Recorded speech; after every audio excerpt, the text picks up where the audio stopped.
আজকে আমি চলে এসেছি একটি চায়ের রেসিপি নিয়ে, ক্যারামেল টি। নর্মাল চা নয় কিন্তু, ক্যারামেল টি। চিনিটা ক্যারামেল করে তৈরি করে তারপর চা তৈরি করা, খেতে কিন্তু খুবই সুন্দর লাগে। আপনারা অবশ্যই একবার বানিয়ে দেখুন। তো এর জন্য প্রথমে সসপ্যানের মধ্যে নিয়ে নিয়েছি আমি 2 চামচ চিনি আর 1 চামচ মতো জল। চিনি আর জলটাকে ভালো করে না নেড়েই কিন্তু ফুটিয়ে নিতে হবে। এরকম চিনিটা যখন লাল লাল হয়ে আসবে তখনই তার মধ্যে দিয়ে দিতে হবে 1 কাপ জল। দেখতেই পাচ্ছেন। এবার এর মধ্যে অ্যাড করব গ্রেট করা আদা আর 3টে এলাচ। দিয়ে দেব চা পাতা, 3 চামচ মতো চা পাতা আমি অ্যাড করছি। এবার ভালো করে জলটাকে আমি ফুটিয়ে নেব নেড়ে নেড়ে।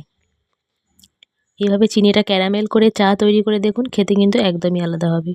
জলটা ফুটে উঠলেই এবার দিয়ে দেব 1 কাপ দুধ। দুধ দিয়ে চাটাকে ভালো করে এরকম হাতার সাহায্যে নেড়ে নেড়ে আমি ফুটিয়ে নেব।